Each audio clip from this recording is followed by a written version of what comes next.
comfort surveys done right, especially at the very beginning of an ergonomic improvement process, can provide a lot of enlightenment and can in fact be like this neon sign prioritizing, look at this first, look at this next, this is here's where the troublemakers are, and then we can then come in and focus our ergonomic evaluations on those things that our employees really red flagged for us. So I'm very particular. I know what I like, I know what works. Other things may work for other people, but first of all, I like my comfort surveys organized by body part, frequency, and task associated for each body part. So it might be the neck, it might be the shoulders, upper back, mid back, lower back, upper arms, distal upper extremity, wrists, hands. And for each of those, I want to know from each employee, do you have discomfort? How frequently? We use the Department of Labor terminology of rarely, occasionally, frequently, constantly. And for that body part and that frequency, what task or tool or whatever do you associate with that? And so it really creates a very clear map of where attention is needed.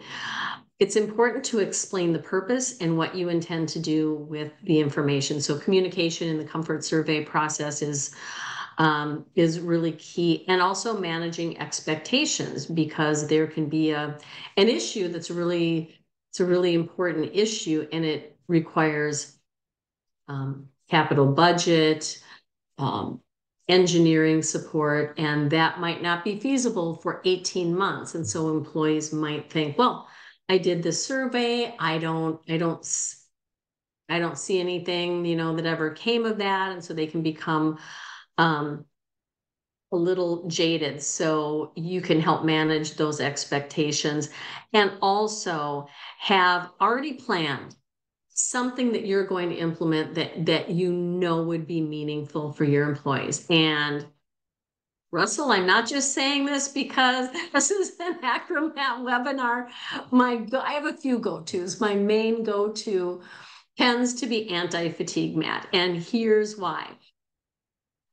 When I get the surveys in, I summarize these surveys, and 80% of the time, and I'm talking about manufacturing environments, and all of some of you may be in different environments, but in manufacturing environments, the frequency with which the most number of comfort surveyees say they have discomfort is related to standing.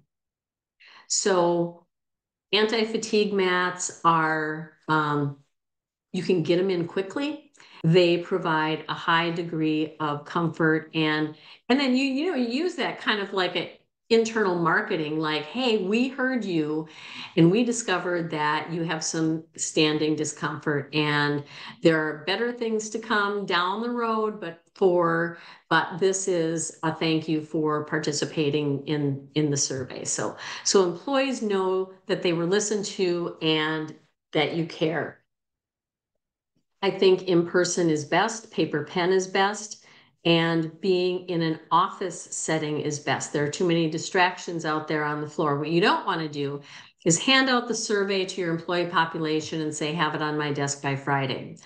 Because if I'm doing work remotely and a supervisor does that and sends me the survey results, there is a high degree of probability that I'm going to bounce that right back, because I manually summarize these surveys and deliver a report. And this is a garbage in, garbage out. So I like to get people in a conference room or a break room, have them do the survey.